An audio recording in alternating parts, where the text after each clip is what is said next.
বিশ্ব রাজনীতিতে নতুন জোটের ইঙ্গিত, মধ্যপ্রাচ্য পশ্চিম আধিপত্য চ্যালেঞ্জ, ইরান ঘিরে নতুন বলয় ও কৃষ্ণ সাগর কূটনীতি, রাশিয়ার নতুন তুরুপের তাস, ঘুম হারাম পশ্চিমাদের। সুপ্রিয় দর্শক, বিশ্ব সংযোগে আপনাদের স্বাগত। আপনাদের সঙ্গে রয়েছে আমি কাজল হায়দার, আর আমার সঙ্গে আজকে স্টুডিওতে রয়েছেন বরাবরের মতো, গতকাল উনি ছিলেন, আজকে ওনাকে নিয়ে এসছি আমরা, বিশ্বজিৎ দত্ত ভৌমিক, সিনিয়র সাংবাদিক। বিশ্বদা, আবার আপনাকে স্বাগত জানাচ্ছি আমাদের অনুষ্ঠানে।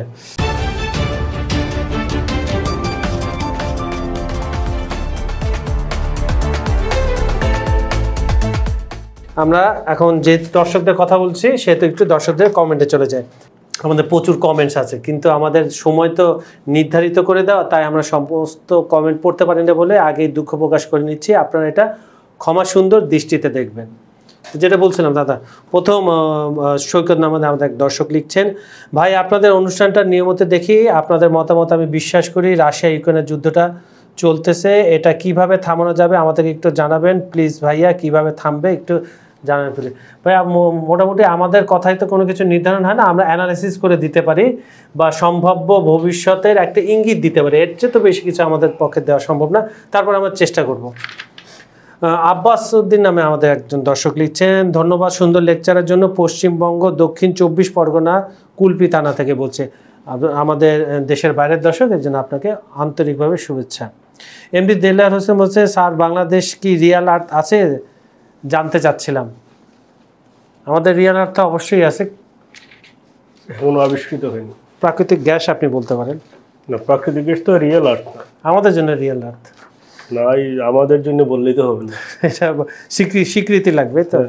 আচ্ছা, আমাদের আপনাকে ধাতু হইতে হবে, সেটা তো ধাতু না। না, আর একটি মজার এবং সর্বশেষ কমেন্টস যেটা পড়ছি সেটা উত্তরটা দাদা দিবেন। এমবি হৃদয় লিখছেন, ভৈরব থানা জেলা হবার আন্দোলন নিয়ে সংক্ষিপ্ত কিছু বলেন। এই বিষয়টা তো আসলে আমাদের না, এটা হচ্ছে আপনার খবর সংযোগ পলিটিক্সের যে সেগমেন্ট হয় বা খবর সংযোগের দিকে চোখ রাখবেন, দেশের বিষয় নিয়ে যেসব জায়গায় আলোচনা হয় সেখানে আমরা বলে দিব, সেখানে আমরা এটা জানিয়ে দিব। আচ্ছা, তাও ধন্যবাদ আপনাকে দাদা। যেহেতু ইরান প্রসঙ্গ আপনি টেনে আনছেন, দেখি সবাই রাশিয়াকে জানতে চায়। আমি তো ইরানকে টানি নেই, ইরান এসে পড়বে আর কি, রাশিয়া যেহেতু মিত্র যেহেতু। আচ্ছা, তাহলে আমরা সরাসরি, আপনি গতকাল একটা ইঙ্গিত দিয়েছিলেন, সেই ইঙ্গিতের ব্যাখ্যাটা আমি চাচ্ছি। সেটা বলছেন, আপনি বলছেন কয়েক দশক পর পর জিও পলিটিক্সের মানচিত্র, ব্যবসা বাণিজ্য থেকে শুরু করে সব কিছু মানচিত্রটা পাল্টাতে থাকে।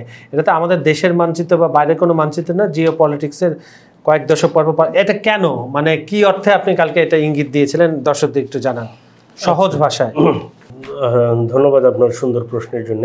তাহলে আমি জাস্ট যদি মধ্যপ্রাচ্যের দিকে যদি আমি নজর দিই, তাহলে দেখেন যে একটি দেশের আগ্রাসনের কারণে পুরো মধ্যপ্রাচ্য কিন্তু অস্থির, এবং এই দেশটি কিন্তু তার যে ভূমি, সেই ভূমি কিন্তু ধীরে ধীরে এক্সপ্যান্ড করছে, বাড়াচ্ছে। ফলে কি হচ্ছে, তার মানচিত্র চেঞ্জ হচ্ছে। একটা সময় যখন প্রথম বিশ্বযুদ্ধ যখন হয়ে যায়, তখন মনে করা হচ্ছিল যে বিশ্ব রাজনীতিতে মোটামুটি একটা সেটেল পর্যায়ে যে চলে গেছে জিও পলিটিক্স, এইখানে হয়তো আর কোনো থাকবে না। দ্বিতীয় বিশ্বযুদ্ধের পরে দেখা গেল এই জিনিসটা চেঞ্জ হয়ে গেছে। 90-এর দশকে যে সোভিয়েত ইউনিয়ন ভেঙে দেওয়ার পরে দেখা গেল সেটা আরও চেঞ্জ হয়ে গেছে। এরপরে যখন আপনার যে যুগোস্লাভিয়া ভেঙে দেওয়া হলো, তখন দেখা গেল আরও চেঞ্জ। এরপরে মিডিল ইস্টের তো প্রতিনিয়ত পরিবর্তন হচ্ছে। এই পরিবর্তনগুলো তো কয়েক দশকের মধ্যে, দেখেন এই কয়েক দশকের মধ্যে কতগুলো দেশের জন্ম। আপনি 4 দশক হিসাব করেন, মাত্র 4 থেকে 5 দশক হিসাব করেন, 5 দশকের মধ্যে দেখেন 50টা দেশের জন্ম হয়েছে, কাছাকাছি একদম প্রায়। তাহলে এই জিনিসগুলো কি হচ্ছে? গিনি ভাঙলো, হ্যাঁ, তিমুর এইগুলো ভাঙলো। তো এই যে জিও পলিটিক্সের যে চেঞ্জ, এই চেঞ্জ তো প্রতিনিয়তই লেগে থাকে। এখন দেখেন যে এই কথাগুলো বলার, এই যে আমি যে বললাম যে প্রতিনিয়তই চেঞ্জ হচ্ছে, আমি আপনাকে আরেকটা জিনিস দেখি। মধ্যপ্রাচ্যে এত বছর কিন্তু এককভাবে আধিপত্য বিস্তার করেছে কে? মানে সোভিয়েত ইউনিয়ন ভেঙে যাওয়ার পর মার্কিন যুক্তরাষ্ট্র বা তার নেতৃত্বাধীন জোট। এখন দেখেন সেই জায়গাটায় কিন্তু রাশিয়া আস্তে আস্তে ধীরে ধীরে দখল করছে। খুব দখল করছে বলতে খুব ওই অর্থে দখল না, বিষয়টা দখলে না, মানে ভাগ বসানো, অর্থনীতি বলেন সেটা দেখেন কিভাবে 2006 সালে ইরানকে পারমাণবিক কর্মসূচি, তাদের পারমাণবিক কর্মসূচির কারণে কঠিন চাপের মুখে পড়তে হয় পশ্চিমাদের, তাই তো?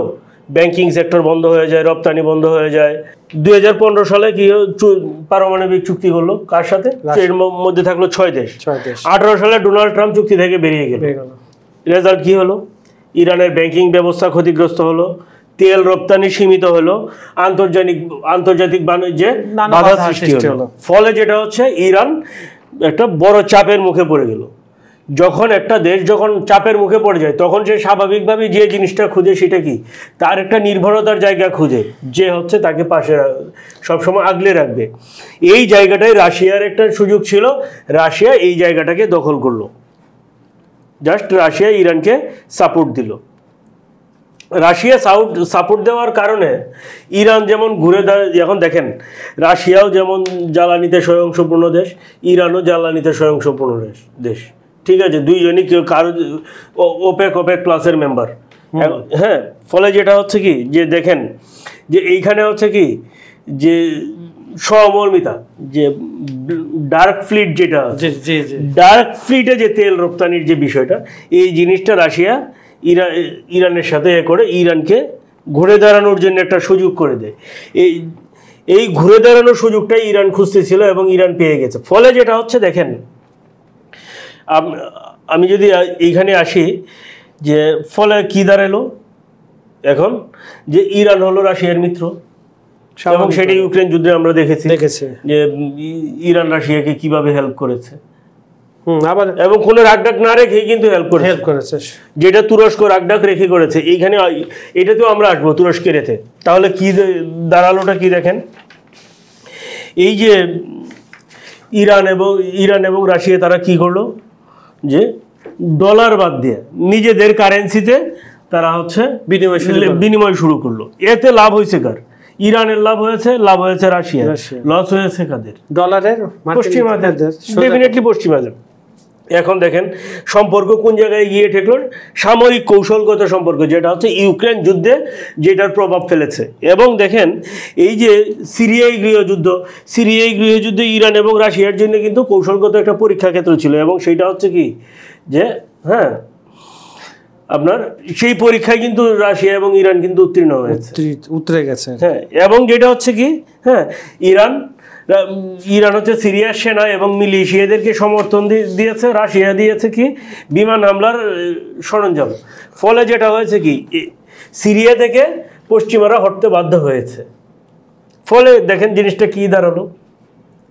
আপনি যদি দেখেন, এটা কিন্তু বেল্ট একদম তুরস্ক পর্যন্ত একটা বেল্ট কিন্তু দেখেন।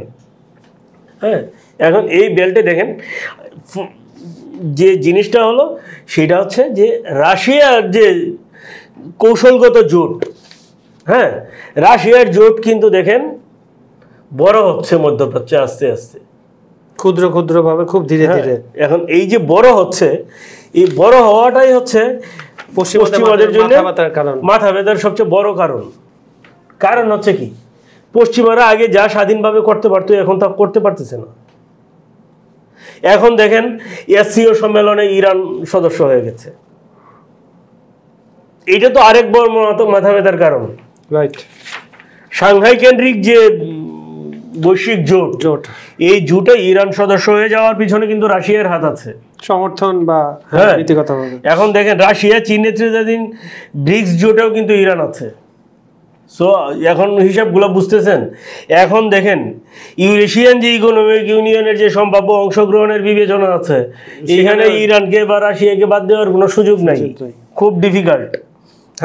এখন দেখেন সবচেয়ে বড় জিনিস হচ্ছে কি, এখন ইরান যে শক্তি বলয়ের মধ্যে ইরান ঢুকে গেছে, এই শক্তি বলয় এবং ইরানের যে ভৌগোলিক অবস্থান, এই ভৌগোলিক অবস্থানের যে কৌশলগত দিক, এই কৌশলগত দিকের কারণেই আসলে ইরানকে এখন চাপ দিয়ে আসলে কিছু করতে পারছে না। মধ্যপ্রাচ্যের যে দেশটা হচ্ছে এত বছর আগ্রাসন চালিয়েছে, তারাও কিন্তু এখন বুঝতে পেরেছে যে তাদের চেয়েও ইরান শক্তিশালী। এই শক্তিশালী হওয়ার পিছনে কি ছিল? ইরানের যে নেতৃত্ব, ইরানের নেতৃত্বের যে আপনার দূরদর্শিতা, সেই দূরদর্শিতার প্রমাণ ইরান কিন্তু এই মধ্যপ্রাচ্যের এই দেশের আগ্রাসনের জবাব দিয়ে খুব ভালো করে বুঝিয়ে দিয়েছে।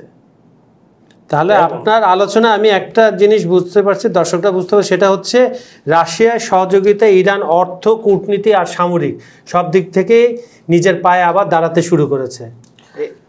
না সেইটা তো বটেই, বটেই। সেইটা তো বটেই। এখন দেখেন ইরান রাশিয়ার বলয় থেকে যাবে না, এইটা মোটামুটি কনফার্ম। কারণ ইরান আমেরিকাকে বিশ্বাস করে না, না, আর ইরানকে ইভেন আমেরিকাও ইরানকে বিশ্বাস করে না। এতে কিছু না, কিন্তু বিষয়টা হচ্ছে অন্য জায়গায়। আমি আপনাকে বলি যে ইরানকে দিয়ে যে কাজটা লাগবে সবচেয়ে বড়, সেইটা হচ্ছে রাশিয়ার যে নৌ বাণিজ্য, নৌপথে যে বাণিজ্য, সাগর পথে যে বাণিজ্য, সেই বাণিজ্য। ঠিক আছে, এখন দেখেন আপনি হরমুজ প্রণালীর কথা বলছেন, আপনি তো হরমুজ প্রণালী তো খালি আসবেন না, আপনি অনেক প্রণালী আসবেন। হ্যাঁ দেখেন, আমি আপনাকে বলি যে ভূমধ্য সাগর, মধ্যপ্রাচ্য এবং বৈশ্বিক যে বাণিজ্য রাশিয়ার, সেই বাণিজ্যের দরজা কোথায়? কৃষ্ণ সাগরে। কৃষ্ণ সাগর। এখন দেখেন কৃষ্ণ সাগর হচ্ছে কি, কৃষ্ণ সাগর তুরস্কের যে বসফরাস প্রণালী বা দারদানেলিস প্রণালী, হ্যাঁ, এই দুই প্রণালী নিয়ন্ত্রণ করে কে? তুরস্ক। এই দুই প্রণালী দিয়ে তুরস্কে পৌঁছা সম্ভব ইজিলি, স্বাভাবিকভাবে। ঠিক আছে, যদি হয়, হ্যাঁ, তাহলে দেখেন যদি এই দুইটা হয় তাহলে সুয়েজ খাল, এরপরে আছে কে? সুয়েজ খাল। তাহলে সুয়েজ খালের এক পাশ কার? ইরানের। আমি যে জায়গায় বলছিলাম যে কোন জায়গায় খুলে যাচ্ছে, আপনি দেখেন সুয়েজ খালের একটা পার্ট তো ইরানের, আরেক পার্ট এই পাশে হচ্ছে তুরস্কে। ঠিক আছে, তুরস্ক কিন্তু ভুলে যায় না আরব বসন্তের কথা। ঠিক আছে, মনে আছে, কিন্তু মনের যে জ্বালা মনে তুরস্ক রেখে দিয়েছে, কিন্তু কিছু করতে পারছে না, বিষয়টা ওই জায়গায়। কিন্তু তাহলে আমি যদি একটু দেখি, তাহলে আমি আপনাকে কি বলছিলাম যে সুয়েজ খাল, তাই তো?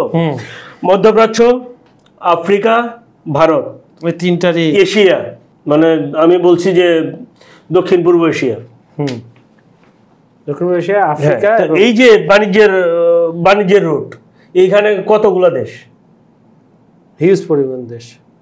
হ্যাঁ, এখন এই পুরোটাই তো হচ্ছে আপনার দেখেন ইরান আর তুরস্ককে যদি রাশিয়া ব্যালেন্স করে চলে তাহলে হয় কোনো সমস্যা। এখন দেখেন কৃষ্ণ সাগরে নেভি, আপনার যে কি জানি বলে যে নেটোর ফ্লিট কৃষ্ণ সাগরে বেশি দিন রাখতে পারে না। কেন জানেন?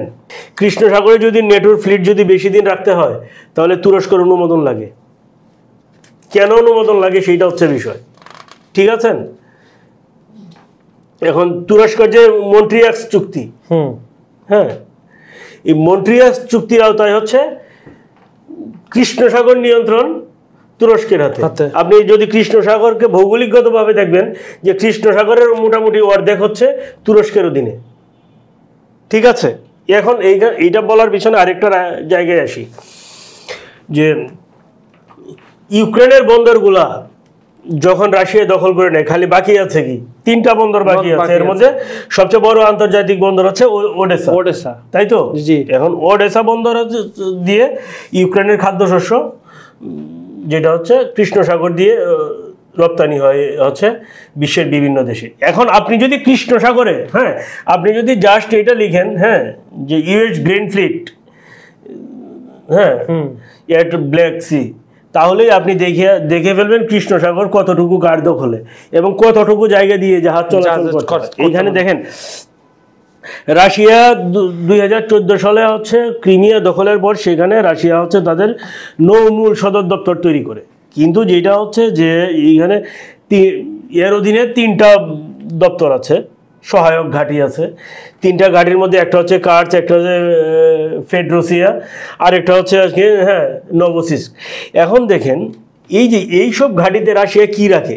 ফ্রিগেট, সাবমেরিন, কারভেট, বড় জাহাজগুলো সবই রাখে। কিন্তু যেটা হচ্ছে যে মস্কো বা ক্রুজার যখন হচ্ছে আপনার কি বলে এটা ওডেসা বন্দরের অদূরে যখন ডুবিয়ে দেয়, মানে করে কি জানে এন্টিশিপ ক্ষেপণাস্ত্র দিয়ে যখন ইউক্রেন ডুবিয়ে দেয়, হ্যাঁ, তখন রাশিয়া এইখানে একটা ব্যাক ফুটে পড়ে যায়। ফলে বড় জাহাজগুলোকে, রাশিয়ার যে বড় যুদ্ধের জাহাজগুলো, এই জাহাজগুলোকে হচ্ছে আপনার করে নেয়, মানে নিরাপদ জায়গায় নিয়ে নেয়। নিরাপদ জায়গায় নিয়ে নেওয়ার কারণ হচ্ছে যে যাতে বড় জাহাজ না হয়। ফলে যেটা হচ্ছে কি, রাশিয়ার এখানে যে কৌশলগত যে আক্রমণাত্মক অবস্থা, সেইখান থেকে কিন্তু রক্ষণাত্মক অবস্থানে চলে গেছে রাশিয়া।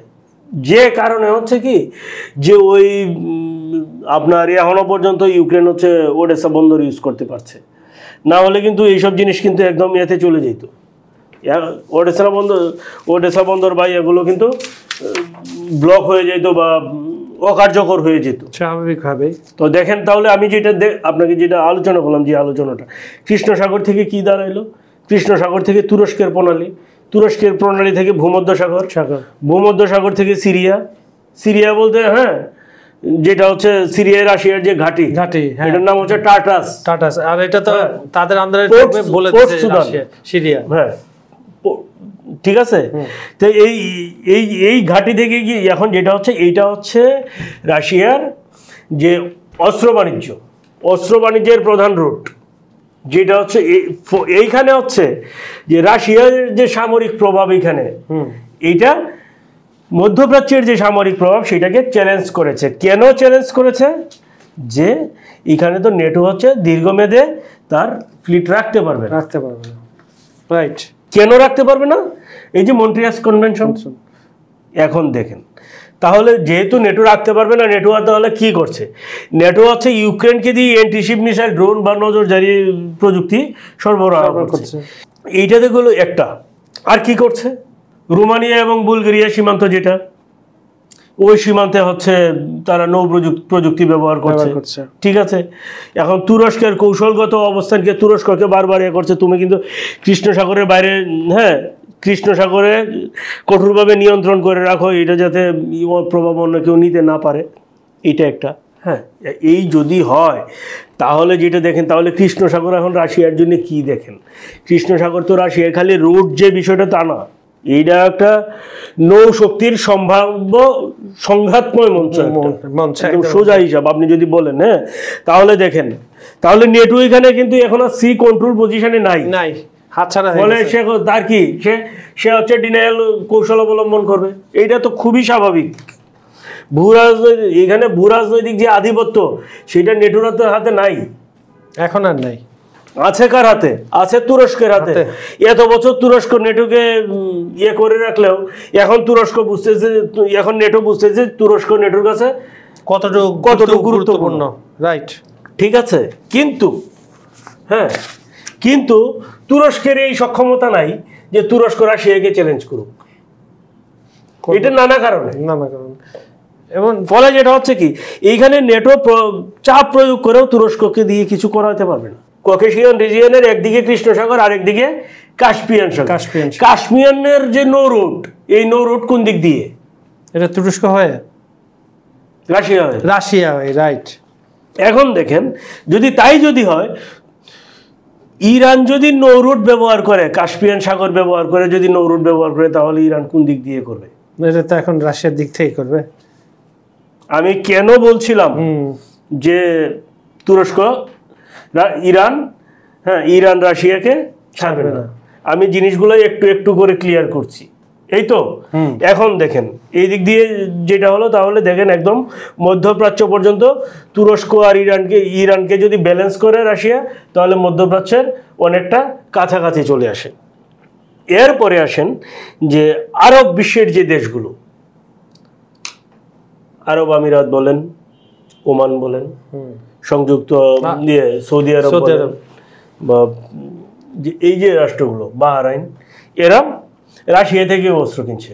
এখন শুধু যে খালি যুক্তরাষ্ট্র থেকে, এক সময় শুধু যুক্তরাষ্ট্রের সাথে ট্রেড করেছে, এখন রাশিয়ান অস্ত্র কেনা শুরু করেছে, তাই তো? জি। তার ফলে এটা কি দাঁড়ালো? রাশিয়ার প্রভাব এখানেও বাড়ছে। ঠিক আছে। যুক্তরাষ্ট্র ইয়েমেন তো অলরেডি হচ্ছে ইরান এবং রাশিয়া নিয়ন্ত্রিত, একদম সোজা হিসাব। রাশিয়া ইয়েমেনে যা কিছু করে পুরোটা ইরানকে দিয়ে করে। ঠিক আছে। তো দেখেন আপনার এই দিক দিয়ে ওই নৌ রুটেও কিন্তু বহু চ্যালেঞ্জ এখন পড়ে গেল।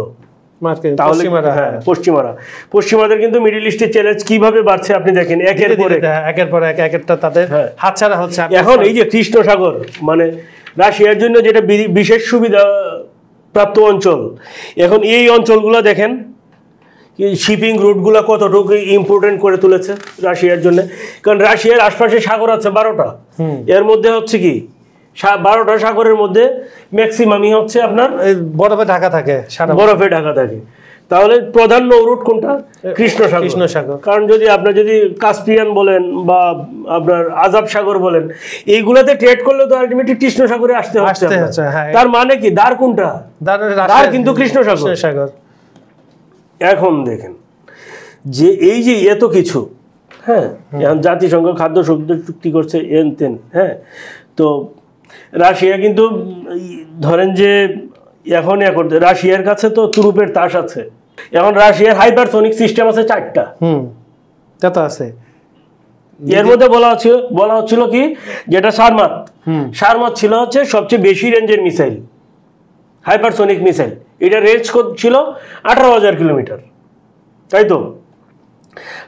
সারমাত হচ্ছে 2023-এ হচ্ছে অভিষেক হয়েছে, ইউক্রেনের সারমাত খেলা দেখিয়েছে ইউক্রেনের বন্দরে। অ্যাভানগার্ড, কিনজাল, জিরকন এইগুলার তো বাজিমাত করেছে ইউক্রেন, এইগুলো তো আর নতুন করে বলার কিছু নাই। এখন দেখেন এত বছর হচ্ছে, হ্যাঁ, পোসেইডন ছিল রাশিয়ার হাতে। পোসেইডন হচ্ছে যেটা হচ্ছে পারমাণবিক চালিত ডেলিভারি সিস্টেম। হ্যাঁ, পোসেইডন হচ্ছে পানির নিচ দিয়ে আন্ডার ওয়াটার ওয়েপন, সাবমেরিনের মাধ্যমে বা না সাবমেরিনের মতো। এটা হচ্ছে পানির নিচ দিয়ে সাবমেরিন দিয়ে মারা যায়। তাহলে এটা কি, তাহলে এত বছর পোসেইডন ছিল। এখন দেখেন তার মানে কি সমুদ্রের নিচ দিয়ে মারতে পারতো। এখন নতুন একটা আবিষ্কার করেছে, এটা তো আপনি ভালো জানেন। হ্যাঁ, 2 দিন আগে নাম কি? বরুভেস্তনি। আপনি ঝড়ের পাখি বলতে পারেন, রাশিয়ান ভাষায় হচ্ছে ঝড়ের পাখি। যদি ঝড়ের পাখি যদি বলেন, তাহলে ঝড়ের পাখি নিয়ে আমি আপনার কাছ থেকে একটু শুনি। এটা হচ্ছে আপনার আয়রন ডোমকে চ্যালেঞ্জ করার মতো, যে আপনার মার্কিন যুক্তরাষ্ট্রের যে ওরা তুরুপের তাস বলে যে প্রতিরক্ষা ব্যবস্থা, সেটাকেও এটা ফাঁকি দিতে পারবে। যে কোনো রাডার ফাঁকি দেয়, এটা খুব নিচ থেকে যায় বলে রাডার কোনোভাবে ধরতে পারে না। এটা নিচ থেকে যায় মানে এটা কি উপর দিয়ে যেতে পারে না? উপর দিয়েও যায়, সক্ষমতা সব দিক থেকে আছে তাদের।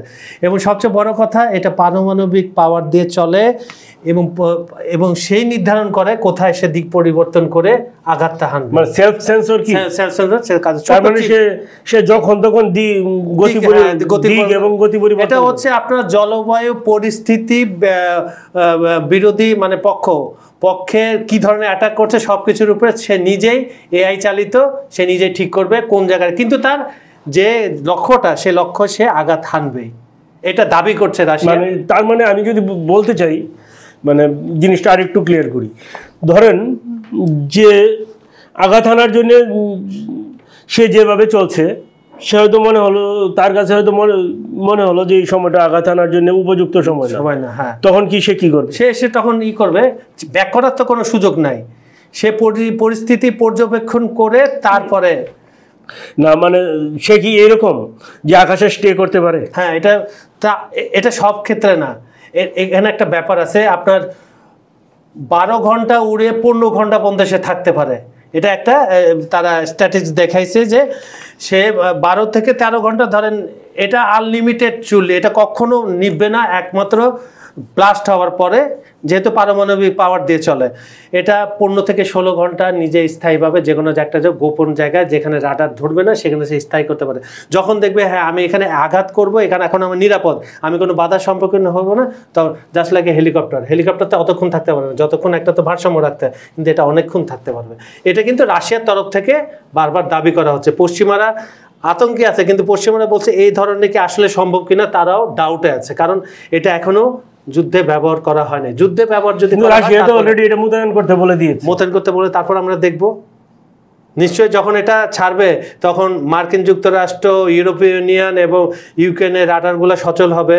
ফ্রান্সের বিখ্যাত আমরা যেটা জানি, রাডার ব্যবস্থা ফ্রান্স হচ্ছে 1 নম্বর, সেটার টেকনোলজি ব্যবহার করতেছে ইউক্রেন। তাহলে তখনই বোঝা যাবে আসল কার্যক্ষমতা। কিন্তু রাশিয়া বলেছে এটা তো ফেলে দেওয়ার মতো না। আপনি 4 দশক 4.5 দশক আগে আমেরিকার এক প্রতিরক্ষা মন্ত্রী বলছিল যে আমেরিকাকে, হ্যাঁ, ডিনাই করতে পারো কিন্তু অস্বীকার করতে অস্বীকার পারো কথা এখন না। আপনি কি রাশিয়ারই আপনি অস্বীকার করতে আপনার পারেন? এই কথা দিয়ে আজকের অনুষ্ঠানটা শূন্য করতে ঠিক আছে। শেষ করতে চেয়েছি। আপনি খুব সুন্দর কথা বলছেন। একসময় মার্কিন যে কথা বলতো, আমিও প্রায় প্রায় এই অনুষ্ঠান ওটা ট্রাম্পের বেলায় নিয়ে যাই যে মার্কিন যুক্তরাষ্ট্রকে আপনি অবজ্ঞা করতে পারেন, পছন্দ নাও করতে পারেন, কিন্তু তার ছায়া, তার যেটা দাপট সারা পৃথিবীতে ছড়িয়ে আছে। ঠিক সোভিয়েত ইউনিয়নের সময় যেরকম রাশিয়া ছিল, সোভিয়েত ইউনিয়ন ভেঙে যাওয়ার পর সেই অবস্থাটা পুতিন ধীরে ধীরে রাশিয়াকে সেই জায়গায় নিয়ে যাচ্ছে। এবং যে অ্যানালাইসিস আমাদের দাদা করলেন, এবং আপনারা দেখলে ইন্টারনেটে সার্চ করলে দেখতে পারবেন যে ধীরে ধীরে স্থিরভাবে রাশিয়া আগে সোভিয়েত ইউনিয়নের সেই যে তাদের হয়তো ভূমি ফিরবে না, হ্যাঁ ভূমি ফিরবে না, কিন্তু দাপট থাকবে একটা দেশ, কিন্তু সবকিছু চলবে রাশিয়ার আন্ডারে। সবকিছুতে কূটনীতি, অর্থনীতি, সবকিছু ব্যালেন্স রাশিয়ার হাতে চলে যাবে। তো সুপ্রিয় দর্শক, আজকে বিশ্ব সংযোগ আপনাদের কেমন লাগলো আমাদের জানাবেন, আমাদের ভিডিওগুলো লাইক, কমেন্টে শেয়ার করবেন। আমাদের এখানে আপনারা যদি কিছু জানতে চান আমাদের কমেন্টে লিখুন, চেষ্টা করবো সে বিষয়ে কথা বলার জন্য। আজ এখানে বিদায় নিচ্ছি, আগামীকাল আবার দেখা হবে নতুন কোনো অতিথির সাথে। ভালো থাকবেন, সুস্থ থাকবেন, ধন্যবাদ সবাইকে। ধন্যবাদ।